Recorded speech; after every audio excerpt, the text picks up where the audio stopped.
Hi, everyone. My name is Carolyn Savage. I'm a respiratory therapist and respiratory educator, and today we'll be talking about the principles of energy conservation.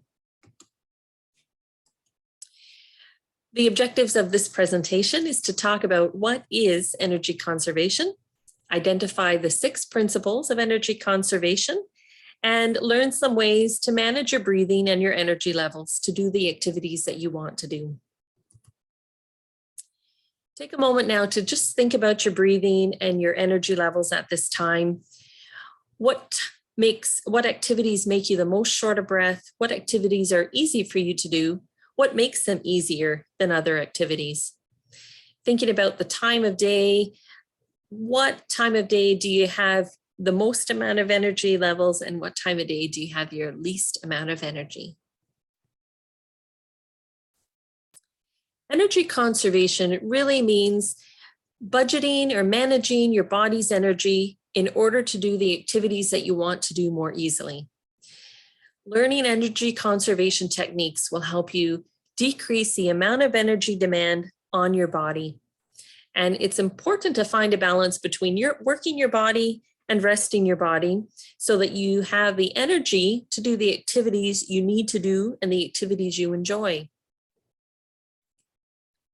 The 6 principles of energy conservation are prioritizing, planning, pacing, positioning, Preslip breathing, and positive attitude. Some of you may already know some of these items, principles already, but we'll go into them in a little bit of detail. The first principle is prioritizing. This really means evaluating what you need to do and what you would like to do. So prioritizing really means making sure that you have the energy you need to do the activities that you need to do. The activities of daily living, medical appointments, getting groceries, making sure that you have the energy to sustain you through those activities and events. Sometimes, if you're having a bad day, it means eliminating the activities that are not necessary and prioritizing the activities which are most important to you. So when we think about energy levels, often we think about young children. They never seem to have they seem to have an endless amount of energy. They never seem to run out of energy. As we age and add health conditions, our energy levels really become lower and lower. We really need to prioritize the activities much more than we ever did before. So making sure, again, that our energy is put into the top priority activities. Planning is the next principle of energy conservation. And it's really making sure that you're doing the activities at a time of day when you have the most energy level, like your highest energy level. Be realistic on how many activities you can do in one day. Sometimes we overplan our day and we don't get the things that we need to done. Making sure you're planning your day so that the top priority activities are in there first. Plan some breaks in your day so that your body can rest and recover some energy. And break down more difficult or more complex tasks into smaller steps. This may mean going to the grocery store twice a week instead of once a week, and so that you can get all the groceries that you need, and also so that you're planning the activity to cover a shorter amount of time, and so that you're not using all of your energy with that one activity. So prioritizing and planning your activities is very important to conserve your energy. Pacing is the toughest thing that people need to learn. Again, when we were younger, lots of energy. We didn't have to slow down or think about our breathing and think about our energy levels. Pacing really means do not rush, and finding a rhythm to your breathing and your energy so that you can do the activities that you need to do, and avoid that bust and boom cycle. So if we don't pace, really, we're talking about the graph A. where we're having a good day. So we really rush and get lots of things done. We overplan our day because we're feeling so good. But that results in 2 or 3 days of having no energy and our body trying to recover.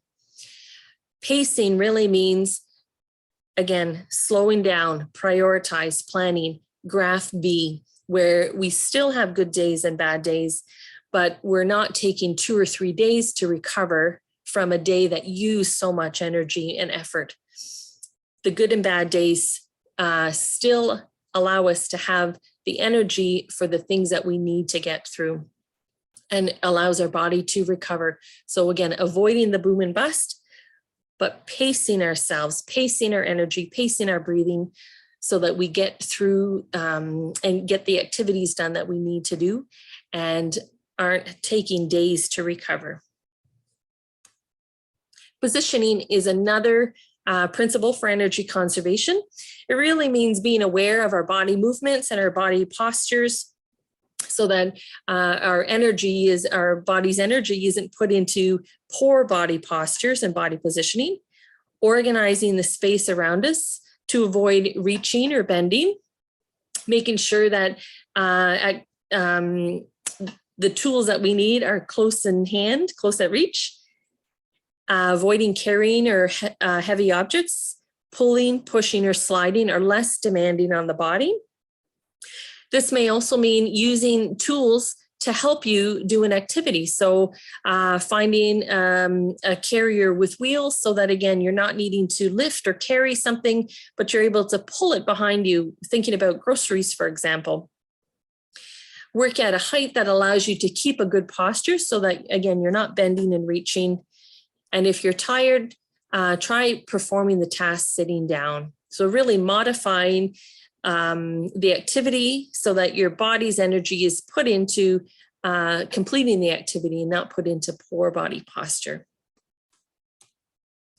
Preslip breathing. This is a technique that comes up again and again, but it's so important as a way to help us manage our breathing and manage our energy levels, really.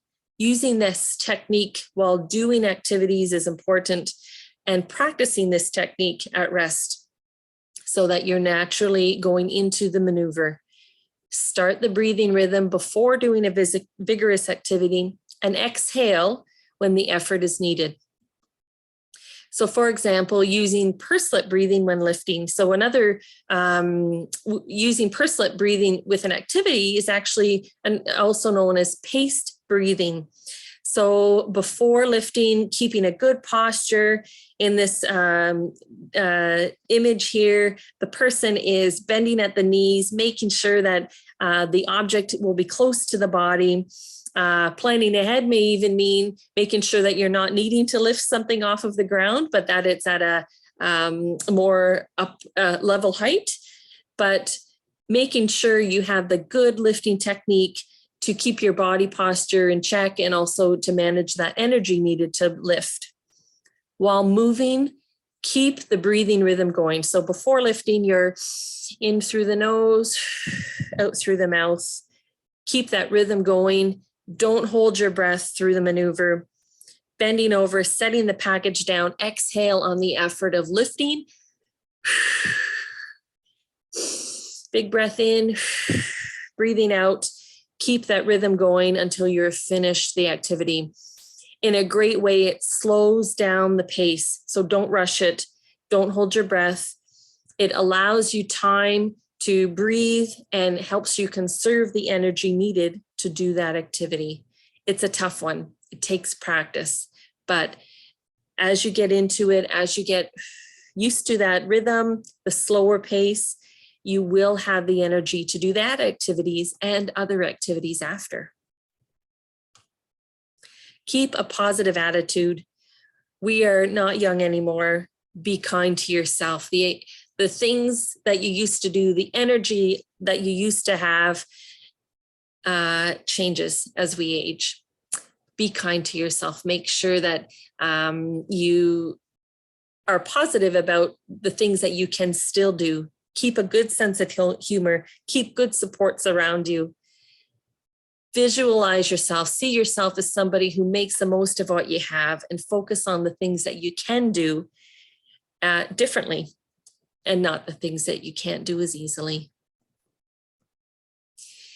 Integrating these energy conservation principles takes practice. Thinking about housework, shopping, cooking, those are things, activities of daily living, things that we need to do day to day. How can we incorporate these energy conservation principles? For cooking, for example, it may mean having a chair nearby or so that you can do the cooking that you need. Everything is within easy reach. For housework, it may mean asking for help. So if vacuuming is very laborious on your breathing and makes you have low energy, it really puts you out for a few days. Sometimes asking for help is needed, and that's okay. Adjusting your activities, using tools to make those activities easier is very important. If you have any questions about this presentation or any of our videos, please call our lung health phone line at 1-833-710-1854. It is a non-emergency line, so please consider that. It's Monday to Friday, but if you want more information about this presentation or any other presentation that we have, please reach out and we'll connect you with some more resources. Thank you for your time.